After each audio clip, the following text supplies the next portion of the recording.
Hey, what's up everybody? This is Mr. 008 here, and today I have for you another BTD6 video covering some of the balance changes for Update 37.0. So, Update 37.1 has come out. Let's play on this map.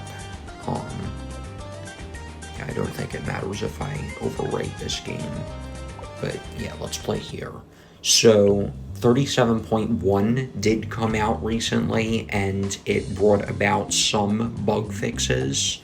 However, it did not bring about all bug fixes that are necessary for the game right now. So I'm going to start off with a free glue gunner rather than a free dart monkey. And the reason for that is because we are going to be covering the 4th tier Bloon Liquefier in this video. So how this tower has changed is basically that it will function like a miniature version of the tier 5 Bloon Solver with the puddles on the track.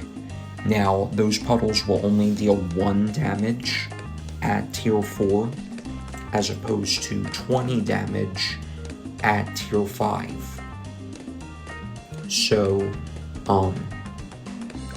it shouldn't break the tower, which is good. I'll get sushi bento up there, just to make us a little bit of extra cash. It's easier to, make more money that way rather than focusing on farms. So I will just get, Ben right there for a little bit of passive income.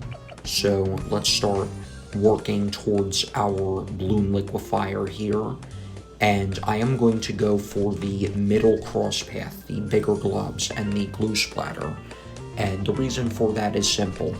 Generally, I would say that the middle cross path is better for the top path glue gunner if you are going up to tier 4 or not quite up to tier 4.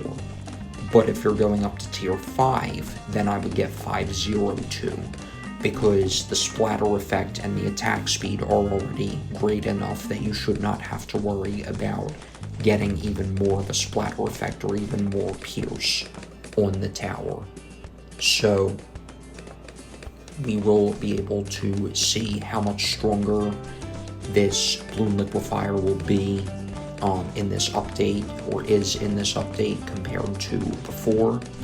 And I'll probably get a couple of things for support, possibly some towers that are more oriented towards Moab popping power, and possibly also a tower or 2 for buffing the glue gunner. And possibly I'll get multiple of the tier 4s, because it's not like they're super expensive or super strong, so getting multiple may be necessary. I'm thinking of playing up to around round 80 or so. I know I said I would do that for the blade shooter, but then I ended up going all the way to 119 with that tower. But I am going to go probably up to round 80 and then call it for this game and for this video. And the reason for that is that spamming more Bloon Liquefiers, unlike with the blade shooter, will not make your defense stronger. It will not allow you to double glue any bloon. It will not allow you to stack multiple of the same glue type on the same bloon or anything like that. Meanwhile, blades from a bunch of different blade shooters can hit the same bloon, and multiple times at that. So I am thinking of what I should get for cleanup. I'm just going to get the typical old Spike Factory right there. And speaking of bugs, I'm not sure if this is one of the bugs that was fixed, but there was a bug with the Spike Factory, or not the Spike Factory rather, but the spikes that you get from Monkey Knowledge. And that bug was basically that with those spikes, if you were to have them in a given game, and then go out of the game, and then go back into the game eventually, then the spikes, even if they were not all used up before you exited the game and went back in, they would disappear. They would not be there anymore when you went back into the game. So that is something that is pretty interesting. So yeah, that is one of the bugs that either Ninja Kiwi has fixed or they're working on fixing, I would presume. So LEDs, no big deal. We have Bloon Liquefier, we have the splatter effect and all of that. And the puddles, I would say, definitely do make the tower better, especially if you were to go for the other cross path. That way you would be able to glue more balloons without having to outright hit them with the glue shot out by the glue gunner. So that is something to take note of, just from personal observation, I would say. So let's go ahead and get a camo village right there. And we got just in time. I did not even realize round 33 was coming up there, but it was nevertheless, so it's good to have this camo village for that purpose. Plus, the village does provide extra range right there, which is very helpful in this spot for the glue gunner, which is part of the reason why I put the glue gunner there, is because I was thinking about the long term rather than just, oh, glue gunner can't reach over here, so I'm not going to put him there, I'm going to put him here instead. Instead of that, I was like, oh, glue gunner can almost reach here, so once we get that village, maybe we'll need primary training, maybe not, but either which way, we'll be able to reach that spot eventually. So yeah. And overall, I would say that I do like using this tower now. And I'm not sure if I'm going to use it like all that regularly, but it's still definitely a fun tower to use. So I'm thinking of getting some Moab popping power, like a sharpshooter, and yeah, I don't think that I'm going to go for like a crossbow master or anything like fancy like that, because that would kind of take the like focus away from the Careful with these. glue gunner. But the glue gunner is not very good against Moabs if you go top or middle path. It's only really good against Moabs with the bottom path. That being said, Bloon Solver, even against Moabs or BFBs, is not half bad. But nevertheless, we are all sorted for round 42. And I don't know if you heard that, but I was trying to catch a fly, and unfortunately I was not able to do so. I do like the summer and all of that, just because of being able to get outside more and all that, but at the same time I do not like excessive heat waves, bad air quality, or bugs and flies. Those are some of the drawbacks of the season that will officially start in just over a week. So, yeah, it's something interesting. It's food for thought, as some might say. And it would be interesting to know your guys' thoughts on seasons as well. Which season do you like the most? Is it even going to be summer for you, or is it going to be winter for you? Are you watching from the southern hemisphere? That would be interesting to know as well. But for me and everybody else in the northern hemisphere, it is going to be summer pretty shortly. So we're approaching round 50 with the next couple of Moabs and then some ceramics. Careful with these. And I think that the ceramics especially are where this Bloon Liquefier will get a chance to shine. Look right there. Yeah, no problem with ceramics. And even the sharpshooter is pretty good, but we will see, especially later on, like round 55, round 63, rounds like those, we will see more action from the Bloon Liquefier. So Going to get another one right here. I'm not sure how helpful this will be, but we are just going to try and get a little bit more of early popping and early glue puddles on the track for more maximization of popping power right there, and I'd say we're good.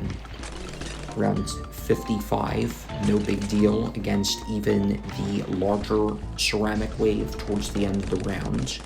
And the next big test is 63, I would say. So we are coming up on that round pretty steadily. And I kind of trailed off when I was getting ready to talk about the bugs more from the 37.0 update and the 37.1 patch earlier.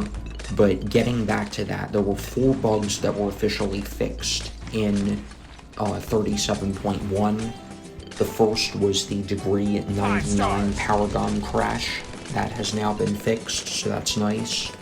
The second bug that was fixed is a bug that made impoppable prices for towers and upgrades 30% more than the usual cost, instead of 20% more than the usual cost. So for example, yeah, let's keep going. For example, the True Sun God was like almost 650,000 instead of 600,000 rather, since impoppable mode is supposed to be plus 20% for the prices of towers. And then the Goliath Doom Ship was about, I want to say around 1.17 million. Careful with these. Instead of 1.08 million like it's supposed to be. So that was a bug that I would have never expected because it didn't happen before in like 5 years of the game's history. So I was definitely not expecting a bug like that to come into the game, but it was in the game and it has now been fixed. So that's nice. Round 63, better than I thought, not gonna lie. I was not expecting the glue to just glue all the ceramics right at the start there, but there it goes, even for the third wave. So we will see next on round 76 and 78 how things go. So I may get another sharpshooter or a Moab Mauler or something else like that just for that extra bit of Moab popping power, but that will just be so that we don't get overwhelmed and we can still let the glue gunners shine and fulfill their main purpose and be able to pop the ceramics and lower as they are made to do, or as they were made to do. And there were 2 other bugs fixed in 37.1, one of which involved the path on multi-path or multi-lane maps that balloons spawned from on certain rounds, and so that was fixed. And there was a 4th one, but I can't recall which one that was. The thing is, not all the bugs were fixed. For example, the Wizard Paragon bug that makes it so that even if you have a high degree Wizard Paragon, the Phoenix shoots at the speed of a level 1 and presumably does the damage of a level 1 Phoenix. That has still not been fixed, so because of that not being fixed yet, I'm not going to record or roll out my degree 100 Wizard Paragon testing video just yet. But as soon as it's fixed, I will get that out as soon as possible. So, speaking of the Wizard Paragon and bugs surrounding it, I watched a couple of videos and looked at a couple of discussions. Big fish. I think either in the comments section of or the actual contents of an iSub video, there was a discussion basically about the Wizard Paragon having the mana consumption when there are lots and lots of balloons in its range, having its mana consumed immensely, like like super duper rapidly, so that it can only stay up and attack in its normal mode before it has to switch to the weak beam mode that it uses to recuperate mana. Basically, that it consumes mana far faster than it should. However, nothing's been confirmed about that, at least publicly, by Ninja Kiwi. So, I'm hoping that it's a bug, but at the same time, I think they should make the Wizard Paragon more expensive because of how powerful it would be if it was working correctly.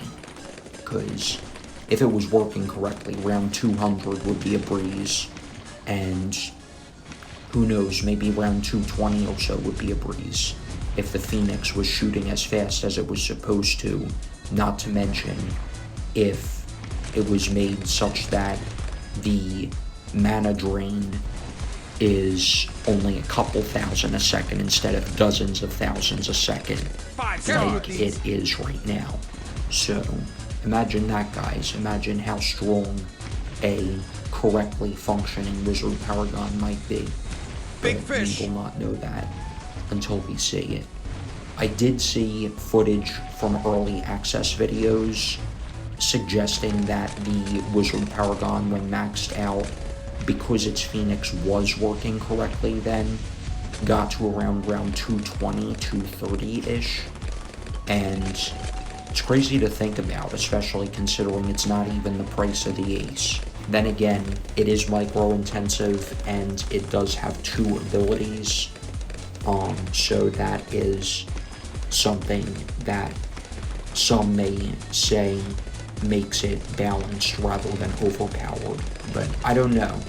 Then again, the mana drain was still super fast, even in that early access footage that I've watched on multiple channels, and because it was like that, I don't know if it's supposed to be like that, or if it was a bug that surfaced even earlier than the Phoenix bug that is still, that like wasn't in the early access footage, but is in the live game right now.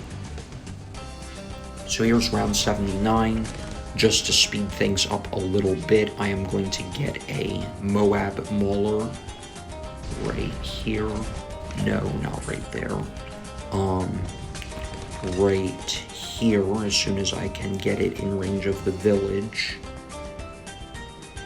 And I'm not sure why it's not going in range of the village, because it's supposed to. I saw it. I saw the range. I saw a white circle end the village range, or like the village buff, and all of that. But right here, we will get that, and we will see against the ZOMG how we do. But considering rounds 63, 76, and even 78 were no big deal, I think we will be just fine here. So as long as we have the Moab popping power, which it looks like we do, because the ZOMG layer is already on its last leg, and yeah, there we have it, down to Moabs, and down to the Bloons, and there they go. So one last test. I'll go 2 more rounds. I'll just keep auto start off since we only have 2 rounds left. But yeah, I would like to test against fortified super ceramics as well as normal super ceramics and all of that. Normal super ceramics are what we are dealing with right now with 60 hit points. Although they only spawn 1 rainbow, which spawns 1 zebra, which spawns 1 black and 1 white, and so on and so Big forth. fish. But here is round 82, and after this round, where we will get to see some fortified super ceramics getting liquefied by our blue gunners, we will wrap up this video. And I have lots and lots of other balance changes I want to cover, as well as content regarding future updates as well. So stay tuned for those videos, because I am going to get on to recording them pretty soon. So these Moabs are getting pretty far, but we do get all the ceramics glued, and there we have it. So that's going to wrap it up for today's video, you guys. Thank you all for watching. I hope you've enjoyed. If you have enjoyed, make sure to leave a like and subscribe for more interesting content. And I will talk to you all again in the next video. Peace out.